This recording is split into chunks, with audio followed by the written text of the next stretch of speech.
Have you ever taken a road you swore wasn't on the map and wondered if it was meant only for you? I should have turned back when the exit sign flickered twice, once with my name, once without it. But curiosity always outruns caution, doesn't it? The air smelled wrong, like overheated metal and rain that never fell. My hands tightened on the steering wheel, though I couldn't explain why. The road felt alive beneath the tires, pulling, guiding, almost whispering. I wasn't alone. I knew it. Every glance in the mirror showed an empty back seat, yet the seatbelt buckle clicked shut by itself, locking tighter against nothing. That's when the first trigger struck. My phone lit up in the cup holder. One message. No number. Just 2 words. Keep driving. And in that slow silence, I realized something terrifying. Whoever sent it was already inside the car. What if the road you trusted began erasing everything you thought was real? I pulled onto the stretch locals called Ash Glade, a place whispered about in truck stops but never printed on state maps. The pavement wasn't cracked, yet it looked unfinished, as if workers had abandoned it mid-construction. A single car taillight glowed ahead, swerving too smoothly, as if gliding, not driving. I tried to catch up, but the harder I pressed the gas, the farther it drifted, always just beyond reach. That's when I noticed the billboards. Not ads, portraits. People's faces washed out in black and white. And the worst part? One of them was my mother's. She'd never been photographed like that. Yet there she was, eyes closed, lips sewn with a dark thread. A storm should have roared through my chest, but instead came a stillness so sharp it cut my breath. I whispered her name, and the asphalt vibrated under my tires, almost answering back. The next mile marker flashed 0 3 times in a row, and I realized I wasn't moving forward. The road was circling me, and just as my fear tightened, I saw someone standing at the edge of the shoulder, holding a highway flare that burned blue instead of red. What if the person signaling for help was already dead? The figure raised the blue flare higher, its glow staining the trees with a ghostly hue. I slowed, thinking maybe it was an accident victim. But then I noticed he wasn't waving. He was pointing, straight at me. I rolled the window down just enough to hear him. No words, just a sound, like gravel pouring endlessly from a broken chute. His lips never moved, yet the noise rattled inside my skull. When I stepped out, the air turned sharp, like inhaling crushed ice. He wore a state trooper's jacket, faded, the patch almost dissolved. But his face was smooth, featureless, as if erased. Pinned to his chest was a driver's license. Not his, mine. Same photo, same name. Only the expiration date was today. My knees gave way, but before I hit the ground, headlights flared behind me. Not cars, rows of motorcycles, their engines humming low like a funeral hymn. Riders sat motionless, helmets sealed, every one of them staring in silence. I staggered back to my car, but the trooper with no face pressed the flare against the asphalt. It hissed, carving letters into the road. Turn around. Last chance. What if every stranger you passed on the road was waiting for you to join them? The motorcycles stood in formation, engines idling without smoke, like machines breathing without lungs. I counted 12. Not one rider moved, yet I felt their eyes press against me through the black glass of their helmets. Then, in perfect unison, they raised their left hands. Each held something different: a child's shoe, a torn postcard, a hospital bracelet, a wedding ring. And though the riders never spoke, I knew what they were showing me. These weren't trophies. They were proof. Proof of the ones who never made it out of Ash Glade. My chest tightened as I recognized one object: the silver bracelet my sister had lost in Tennessee 3 years ago. She'd been driving home, her body never found. Seeing it now felt like a blade sliding through memory. I wanted to run, but the road betrayed me. The asphalt softened under my shoes, sticky as tar in July heat. I stumbled back toward the car, but the riders didn't follow. They only tilted their heads in the same unnatural angle, as if listening to a signal I couldn't hear. Then the lead rider pointed at the sky.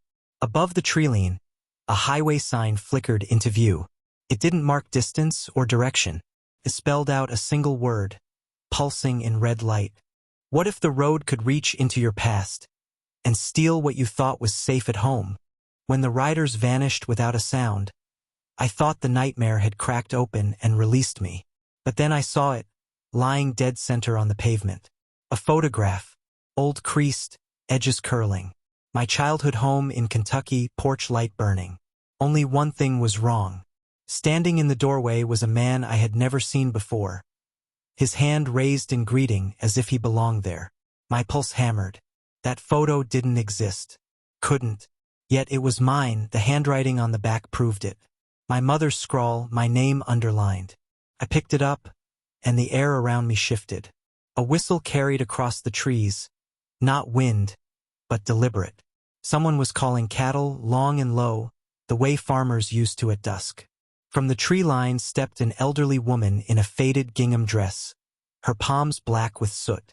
She didn't speak. She just held out a mason jar. Inside, something moved, like a moth trapped against glass, frantic, slamming itself against the lid. Her eyes met mine, and for the first time that night, I felt tears sting, because I recognized her. Not from my life, but from a missing person flyer I'd seen stapled to a gas station door 3 states away. She was still wearing the same dress in the picture. Before I could speak, the jar cracked. A thin, glowing mist escaped, curling toward my face, whispering in a voice I hadn't heard since my sister disappeared. "Come home." The hook struck like a crack of thunder. When the survivors tried to recall the night, none of their memories matched. And yet, they all remembered the same sound, a child laughing where no child lived. The investigators brought in Professor Linnea Voss, a memory specialist from Stockholm, who explained something no one wanted to believe. Trauma could distort recollections, but it could not invent the identical sound across 4 separate minds. In one testimony, Elias Ortega, a factory worker, swore he saw a lantern swinging in the orchard, its glow staining the trees crimson. Yet when the field was searched, there was no orchard. The land had been barren for decades. Mireille Dupont, a visiting nurse, described following footprints that vanished halfway down a dirt path, as if the earth itself refused to carry them further. When pressed, she collapsed into tears, whispering, "I don't know if I walked that path, or if the path walked me." Even stranger, each survivor insisted that the sound of the laugh followed them afterward. In dreams, in sudden silences, in the spaces between their own words. It threaded itself into their lives like a curse. Professor Voss warned the local police chief, Rafael Mendez, that the phenomenon wasn't a mere psychological trick. She believed the country's old folktales of echo children, spirits said to stitch false memories into living minds, were bleeding into reality.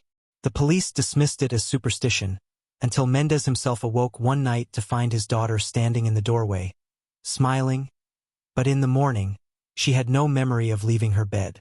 The blurred line between memory and reality was no longer an academic theory. It was crawling into their homes, into their families. And every recollection they held was now suspect. The hook struck like a siren. In a city where every street was mapped for decades, one night the asphalt itself began to vanish, and those who stepped forward never returned. Urban planners from Chicago were called when entire blocks no longer matched official records. Dr. Evelyn Carter, a transportation analyst, swore that intersections she had driven across the day before no longer existed. Stoplights dangling over nothing, sidewalks cut short by air. Witnesses described Michael Torres, a delivery driver, vanishing mid-shift. His dashcam footage ended with him turning onto Lexington Avenue, only for the road to collapse into static, his van swallowed by blankness. The avenue itself no longer appeared on GPS. Samantha Lee, a paramedic, reported hearing distress calls through her radio, voices begging for help from an address that no longer showed up on the city grid. When responders reached the location, only silence and dust remained. By morning, panic spread through downtown. Commuters refused to drive. Buses halted. Families stayed locked in apartments as if the skyline itself could betray them. City Hall stood eerily empty, its marble steps leading to doors that now opened to nothing. Dr. Carter left a final entry in her field log. This is not construction. It's deletion. We're watching our city unwrite itself. Hours later, she too disappeared. Her briefcase left swinging on the platform of an unfinished subway tunnel. And then, as if taunting those who remained, a brand new road appeared overnight. Its only destination leading straight into the cemetery district. What was this force that could rewrite urban memory, dismantle geography, and erase lives without a trace? Was the city's history reclaiming its forgotten dead, or had something far older chosen to redraw the blueprint of survival? The answer remains untold. But one thing is certain, the city remembers more than we do, and it chooses when to forget us. Candle, if you want to uncover more secrets buried in silence, subscribe to the Veil of Secret.